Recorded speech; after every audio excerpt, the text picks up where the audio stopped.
because Martin has been to 7 different secondary schools and he's still going.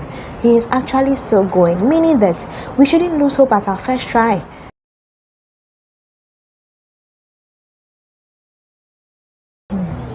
The continuation of a powerful movie has started. The 3rd season of Abattoir is in session. My name is Lydia and I'm back, and this is my new studio. I'll call it a studio because there's a different background. So in this video I'll be reviewing Abattoir, the first episode of the 3rd season, what it entails. First of all, I'll do a flashback on what the previous episode was like. That was last year, and I'll just talk about it a little, and then we go into some expectations in the upcoming episode, and then we'll really delve into this one. If you are new to this channel, if this is the first thing I see in this face, please don't forget to subscribe for more videos and more updates. Now let's get into it. So, doing a flashback on what happened in Abattoir season 2, the final episode. The last episode was very energetic, like there was so much action in it, because that was when Mr. Martins was released from prison, and how he was released from prison was a miracle, because by then Gbade had sent some people to get rid of Mr. Martins, because Martin's dad got rid of Gbade's daughter. So in a way of avenging his daughter's death, he then decided to send people to get rid of Martins, not knowing that he was dealing with a different kind of human being. So in continuation, this episode, it starts with Martins being a wonderful man, looking man as he used to be. You know, Martins has always been a haunted man. His life has always been haunted by his dad's I don't want to use sensitive words, so I'll just use getting rid or murdering or something. By his dad's way of getting rich into the 3rd dimension, having the audacity to get rid of your wife just because you want to get a promotion in life, and you do it right in front of your son. So because of that, Martins has had this trauma growing up, and his dad has always wanted to recruit him into his evil world, but Martins has faith so much in God, and because he believes that God's protection is what has brought him this far, there's no way Martins is going to his dad. Now, coming into this episode, Martins is a young man now. We saw how in the previous episode Martins' reputation was sabotaged. He was accused of so many evil things just because his dad wanted to destroy his life to the extent that he will have no hope but run to him. But that is not what Martins did. So Martins is going for a job. Usually when you're going for a job, when you're going for an interview, they look through your CV, and then when there are any holes and all that. And some interviewers do a background research of the person they'll be interviewing before you come. So even when you come there, they already know about yourself, your family secrets and all that, even before you enter into the interview room. So when Martins entered, the interviewer was, he was just all down, and you're a molester, you're a pedophile, like a lot of bad things to Martins, and this is something he was wrongfully accused of. This is how sometimes they say that you should live a good life, because in the future it might come back and hurt you. Let's say that Martins actually did what he's being blamed or accused of doing. It just hit him when he decided to be serious in life. And he didn't do it, but I'm just relating this to our normal life. When we decide to be serious in life, something that we did way back can just come and hit us as if we haven't repented, or as if we haven't changed from our bad ways. And the interviewer was like, no, how many secondary schools have you been to? You've been to 7 secondary schools. Okay, and now you've jumped, you think you are overqualified, you've come to the Excellence University, and you think I'm going to pick you after all the bad things you've done? And I was like, are you kidding me?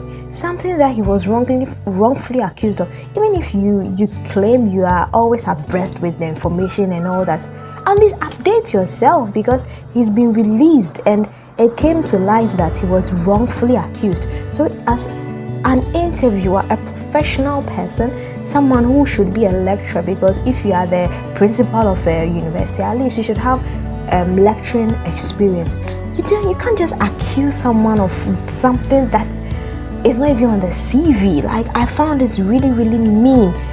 demeaning someone's hope so much. Like it was very painful, and I was like, oh, Martins just needs someone to encourage him, because you get to a phase in life, you just need someone to encourage you. You don't need money, you don't need anything, you just need emotional support. You just need someone to tell you that, these things are part of life, these failures are all part of life, and you will get over it. Like, I really think Martin needed it, and yes, Martin got it, because Baba Gbade and Mama Gbade were always there to support Martin, and I was very, very impressed. I was very, very impressed. When he was leaving for the interview, they encouraged him to go for the meet. When he returned, they were like, no, this is not what is planned for you. What you really need is not a university lecture or something. And I really, really felt it. Because sometimes you'll be in your most down moment, and you look left, you look right, there's no hope. But then someone gives you words of encouragement, words of upliftment, and you're like, yes, I think I'm fine. I think it happens to all of us. It happens to me, it happens to you watching this. And I feel this is a lesson to all of us, because Martin has been to 7 different secondary schools, and he's still going. He is actually still going, meaning that we shouldn't lose hope at our first try. If it is trial and error, it doesn't matter. We can go on and on and on, so long as we have the life, so long as we have the resources, because Martins has the resources, has the availability to jobs, interview. So long as we have the resource, we can always try another time. We can always play another card. Because if you decide to say that, okay, I've missed 1 or 2, I'm not going back, then you are closing the door to your own success. Moving forward, we'll go to Martin's dad. We know Martin's dad went to see Gbade. Gbade has been emotionally traumatized. He's forgotten that he was a bad man. He was actually causing harm to Martin, deliberately causing harm to Martin. But when Mr. Sanjaya, Martin's dad, didn't know that the lady was his daughter and decided to use her as sacrifice, he's upset. There are people like that. They will do so many things to you, but when you do the same thing to them, they get offended. Like, they're actually people like that. I don't get it. I think it's a human thing.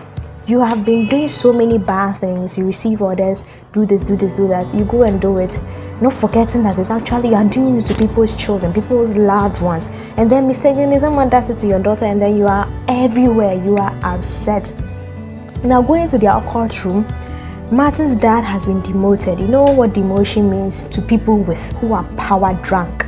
If someone is power drunk and they are demoted, they rather prefer not to exist.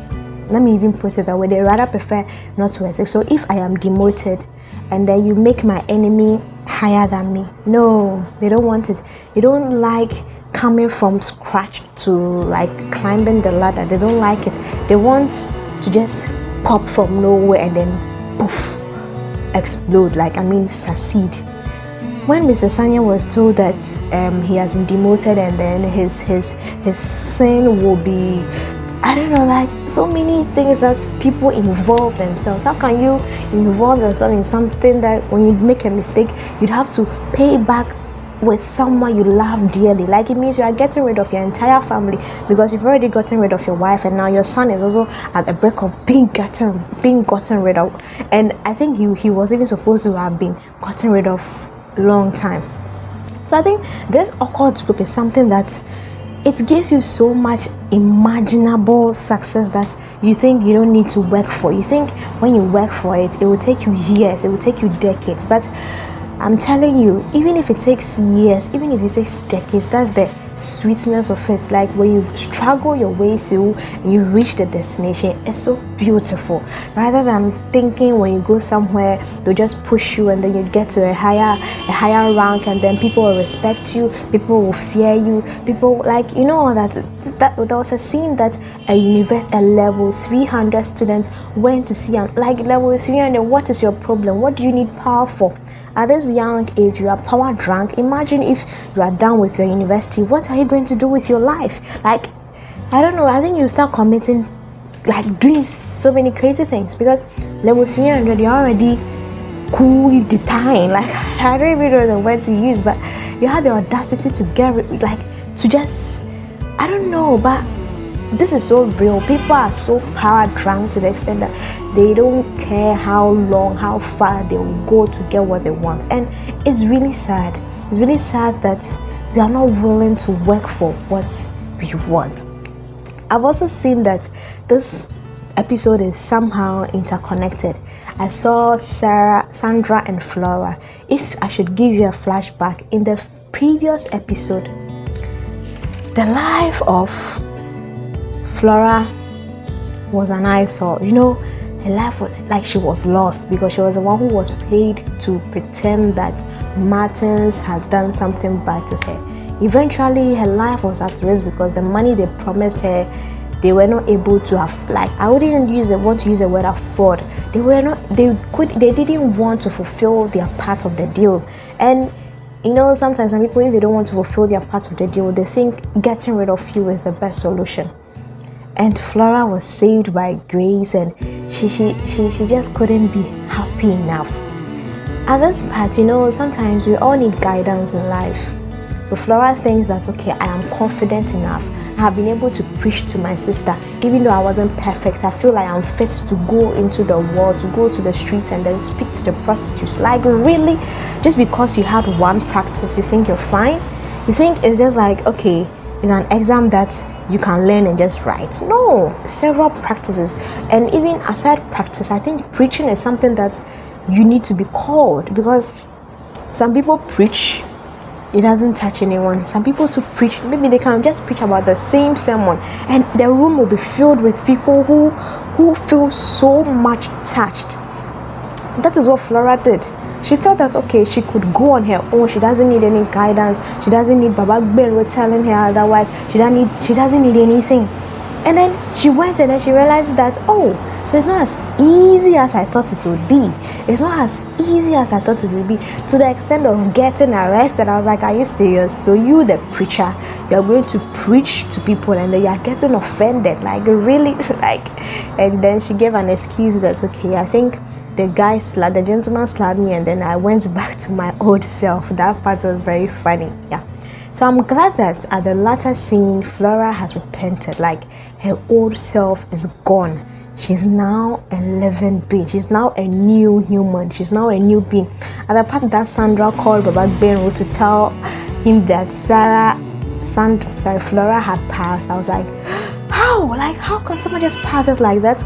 Until the door was open and I saw that, oh, okay, so that is what she meant. She meant the spiritual past, like spiritual way of passing away.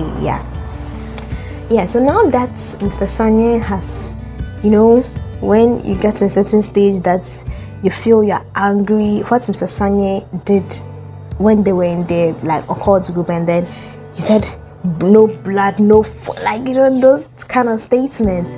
That is what he did, and now he's losing his jobs. Like, he has lost. I'm told his investors have just stopped patronizing him. His clients are also reducing. Everything comes at a risk. If you think you can be on your own, you should be ready to face the consequences.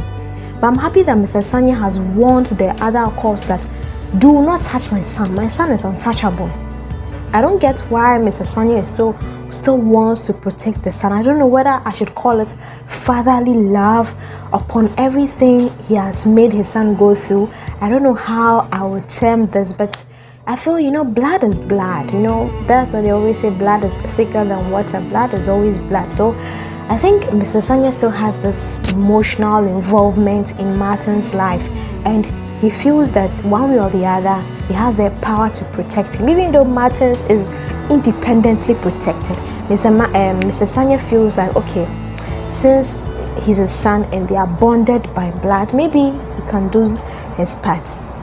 Now, moving on to some expectations, I was expecting there to be something like a flashback before. Not like a flashback, like what to expect in the next episode. But since there's nothing like that, let me give you my expectations on what I think about the next episode 2 will be like. So I feel the next episode is all about action. Now, I think the Martins' next interview will be a pass. He's going to pass that interview. I'm thinking that Excellence University will call Martins to come to the school, and that is when he's going to cause miracles. And the interviewer who disgraced, humiliated him is going to apologize. I think that Martins will get a job, and I feel it will be at Excellence University, because looking at the connection, because the school is now sinking, the government wants to close it because of all these harassment and all that, and Martins looks like the only healer. If not Martins, then the young guy who got his admission, is it Dele who got his admission to Excellence University, maybe he will be the breakthrough for the school. He'll be the savior that they've been waiting for. And I'm happy about Flora's breakthrough. Like it's heartwarming to find out that this is a genuine breakthrough. Flora has actually fought her way to find her freedom. I don't know what Gbade's plan would be like right now that he's on a quest to get rid of Martins. He won't succeed, but I just want to see his failure. In the next episode, we'll see more of what Gbade's plans are against Martins' life, and I know it's something that is not going to come out positive. Like, he's not going to win. Obviously, he's not going to win. My name is Lydia. This is what I think about Abattoir Season 3, Episode 1, and then my expectations for the upcoming episode. I have other videos that you'll be interested in. If you're new to this channel, don't forget to subscribe for more videos and more updates. Till next time, bye.